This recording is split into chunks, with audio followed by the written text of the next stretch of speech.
Friends, എല്ലാവർക്കും നമസ്കാരം. ഇന്നത്തെ റെസിപ്പി ഒരു ബീഫ് കറിയുടെ റെസിപ്പിയാണ്. ഇത് നമുക്ക് ചോറിൻ്റെ കൂടെയും അതുപോലെ പൊറോട്ടയുടെയും അപ്പത്തിൻ്റെയൊക്കെ കൂടെ കഴിക്കാൻ പറ്റുന്ന നാടൻ രീതിയിലുള്ളൊരു ബീഫ് കറിയാണ്. അപ്പോൾ ഈ റെസിപ്പി എങ്ങനെയാണ് നോക്കാം. ഈ ഒരു ബീഫ് കറിക്ക് വേണ്ടിയിട്ട് നമ്മളിവിടെ 1/2 കിലോ ബീഫാണ് എടുത്തിട്ടുള്ളത്. ചെറിയ ചെറിയ പീസസ് ആക്കിയിട്ട് കട്ട് ചെയ്തെടുത്തിട്ടുണ്ട്.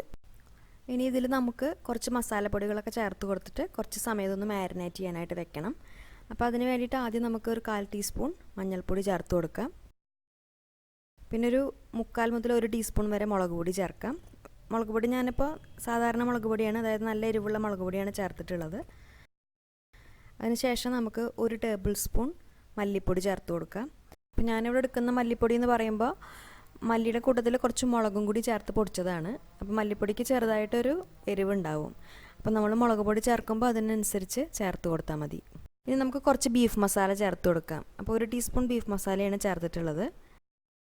ഇനി നമുക്ക് ഈ ബീഫിൽ ഉപ്പ് പിടിച്ച് കിട്ടാൻ വേണ്ടിയിട്ട് കുറച്ച് ഉപ്പ് ചേർത്ത് കൊടുക്കാം. പിന്നെ നമ്മൾ ഗ്രേവിയിൽ കുറച്ചും കൂടി ചേർത്ത് കൊടുക്കും.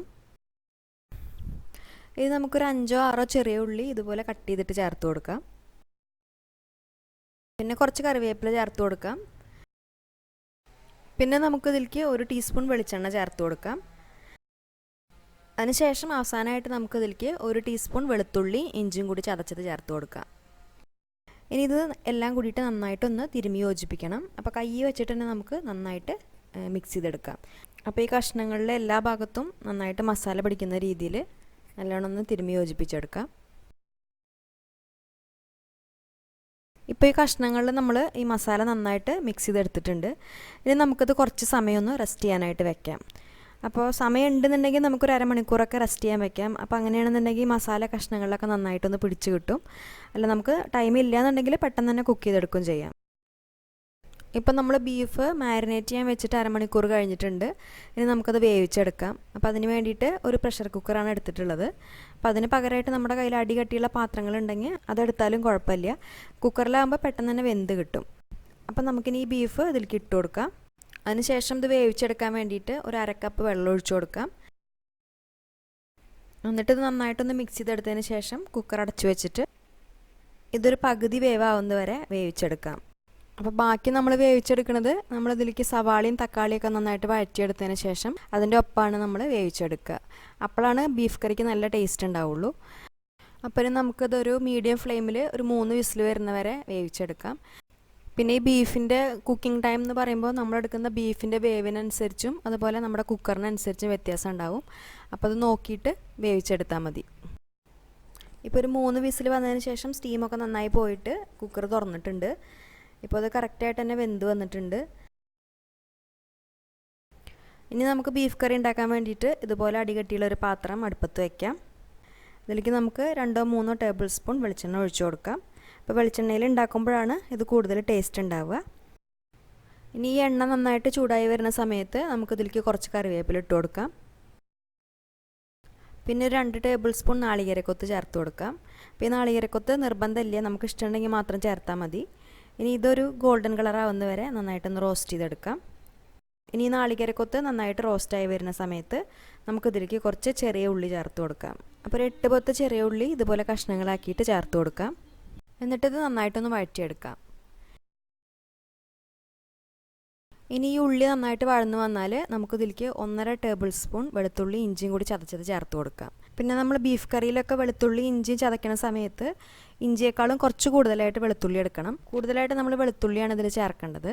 അപ്പോൾ അതിനനുസരിച്ച് എണ്ണ നോക്കിയിട്ട് എടുത്താൽ മതി. ഇനി ഈ വെളുത്തുള്ളിയുടെയും ഇഞ്ചിയുടെയും പച്ചമണം മാറുന്നത് വരെ നന്നായിട്ടൊന്ന് വഴറ്റിയെടുക്കാം. അതിനുശേഷം 2 മീഡിയം സൈസിലുള്ള സവാള അതുപോലെ സ്ലൈസസ് ആക്കിയിട്ട് ചേർത്ത് കൊടുക്കാം. പിന്നെ ഒരു 2-3 പച്ചമുളക് ചേർക്കാം.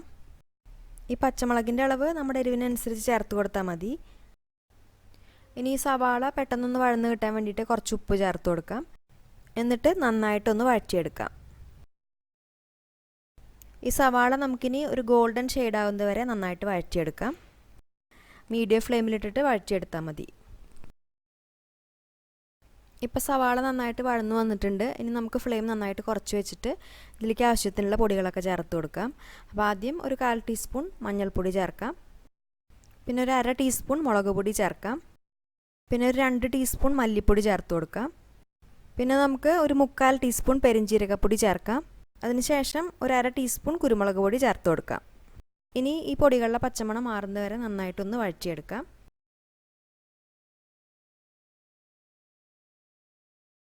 അതിനുശേഷം ഒരു ചെറിയ തക്കാളി ഇതുപോലെ കഷ്ണങ്ങളാക്കിയിട്ട് ചേർക്കാം. ഇനി ഇതെല്ലാം കൂടി നന്നായിട്ടൊന്ന് മിക്സ് ചെയ്ത് കൊടുക്കാം. അതിനുശേഷം ഈ തക്കാളി ഒന്ന് സോഫ്റ്റായി കിട്ടാൻ വേണ്ടിയിട്ട് കുറച്ച് സമയം ഒന്ന് അടച്ചു വെച്ച് വേവിക്കാം. ഇപ്പോൾ തക്കാളി നന്നായിട്ട് വെന്ത് വന്നിട്ടുണ്ട്. ഈ സമയത്ത് ഇനി നമുക്ക് നേരത്തെ വേവിച്ച് വെച്ചിട്ടുള്ള ബീഫ് ഇതിലേക്ക് ചേർത്ത് കൊടുക്കാം. ഇനി ഈ ബീഫ് നന്നായിട്ടൊന്ന് വെന്ത് കിട്ടാനായിട്ട് നമുക്ക് ഇതിലേക്ക് ഒരു 1 മുതൽ 1.25 കപ്പ് വരെ ചൂടുവെള്ളം ഒഴിച്ചു കൊടുക്കാം. ഇനി ഇത് നന്നായിട്ട് തിളച്ച് വന്നതിന് ശേഷം ഇത് അടച്ചു വെച്ചിട്ട് നമുക്ക് ചെറിയ തീയിൽ ഒരു അരമണിക്കൂർ നേരം വേവിച്ചെടുക്കാം. എന്നിട്ട് ഇടയ്ക്കൊന്ന് മൂടി തുറന്നിട്ട് ഇളക്കി കൊടുത്താൽ മതി. ഇപ്പോൾ ഈ കഷ്ണങ്ങളൊക്കെ ഏകദേശം വെന്തിട്ടുണ്ട്. അതുപോലെ തന്നെ കറി കുറച്ച് തിക്കാവാനായിട്ട് തുടങ്ങിയിട്ടുണ്ട്. ഈ സമയത്ത് ഇനി നമുക്ക് ഇതിലേക്ക് ഗരം മസാല ചേർത്ത് കൊടുക്കാം. അപ്പോൾ 1 ടീസ്പൂൺ ഗരം മസാലയാണ് ചേർത്ത് കൊടുക്കുന്നത്. പിന്നെ നമുക്ക് ഇതിലേക്ക് ആവശ്യത്തിനുള്ള ഉപ്പും ചേർത്ത് കൊടുക്കാം. ഉപ്പ് നമ്മൾ ബീഫ് കുക്കറിൽ വേവിച്ച സമയത്തും അതുപോലെ സവാള വഴറ്റുന്ന സമയത്തും കുറച്ച് ചേർത്ത് കൊടുത്തിട്ടുണ്ട്. അപ്പോൾ അത് നോക്കിയിട്ട് ചേർത്ത് കൊടുത്താൽ മതി. ഇനി ഇത് നന്നായിട്ട് മിക്സ് ചെയ്ത് കൊടുത്തതിന് ശേഷം അത് തുറന്ന് വെച്ചിട്ട് ഒരു 5 മിനിറ്റ് നേരം മീഡിയം ഫ്ലെയിമിൽ വേവിച്ചെടുക്കാം. അപ്പോഴേക്കും ഇതിലെ ഗ്രേവി കുറച്ചും കൂടി ഒന്ന് കുറുകിയിട്ട് കറക്റ്റ് കൺസിസ്റ്റൻസി ആയിട്ട് വരും. അപ്പോൾ അതുവരെ നമുക്കൊന്നും കൂടി തിളപ്പിച്ചെടുക്കാം. ഇപ്പോൾ അത് ഏകദേശം ആയിട്ടുണ്ട്. നമ്മളിപ്പോൾ ഇത് കറിയായിട്ട് കഴിക്കുകയാണെന്നുണ്ടെങ്കിൽ ഈ ഒരു കൺസിസ്റ്റൻസിയാണ് ഇതിന് പാകമായിട്ടുള്ളത്. നമുക്കിനി ഒന്നും കൂടി ഡ്രൈ ആക്കണമെന്നുണ്ടെങ്കിൽ കുറച്ച് സമയം കൂടി ഒന്ന് തിളപ്പിച്ചിട്ട് ഡ്രൈ ആക്കി എടുത്താൽ മതി. ഇനി അവസാനമായിട്ട് നമുക്ക് ഇതിലേക്ക് 1 ടീസ്പൂൺ കുരുമുളക് പൊടി ചേർത്ത് കൊടുക്കാം. അപ്പോൾ ഈ കുരുമുളക് പൊടിയുടെ അളവ് കറിക്ക് എത്രത്തോളം എരിവുണ്ടോ എന്ന് നോക്കിയിട്ട് ചേർത്ത് കൊടുത്താൽ മതി കേട്ടോ. പിന്നെ കുറച്ച് കറിവേപ്പില ചേർക്കാം. അതിനുശേഷം നമുക്ക് കുറച്ച് പച്ച വെളിച്ചെണ്ണ ഒഴിച്ചു കൊടുത്തിട്ട് നന്നായിട്ടൊന്ന് മിക്സ് ചെയ്തെടുക്കാം. അപ്പോൾ ഇത്രയേ ഉള്ളൂ ഈ ഒരു ബീഫ് കറി. ഇത് നമുക്ക് ചോറിൻ്റെയും ചപ്പാത്തിയുടെയും പൊറോട്ടയുടെയും അതുപോലെ അപ്പത്തിൻ്റെ കൂടെ കഴിക്കാനൊക്കെ നല്ല ടേസ്റ്റാണ്. പിന്നെ നെയ്ച്ചോറിൻ്റെ കൂടെ കഴിക്കാനും നല്ല കോമ്പിനേഷനാണ്. അപ്പോൾ ഈ റെസിപ്പി നിങ്ങൾക്ക് ഇഷ്ടപ്പെട്ടാൽ ഉണ്ടാക്കുന്ന സമയത്ത് അഭിപ്രായം അറിയിക്കൂ. പിന്നെ ഈ വീഡിയോ ഇഷ്ടപ്പെട്ടാൽ ലൈക്ക് ചെയ്യാനും ഷെയർ ചെയ്യാനും കൂടി മറക്കരുത്. പിന്നെ ഈ ചാനൽ സബ്സ്ക്രൈബ് ചെയ്യാത്തവർ ഒന്ന് സബ്സ്ക്രൈബ് ചെയ്ത് സപ്പോർട്ട് ചെയ്യുക. അപ്പോൾ ഇനി നല്ലൊരു റെസിപ്പിയായിട്ട് വീണ്ടും കാണാം. താങ്ക്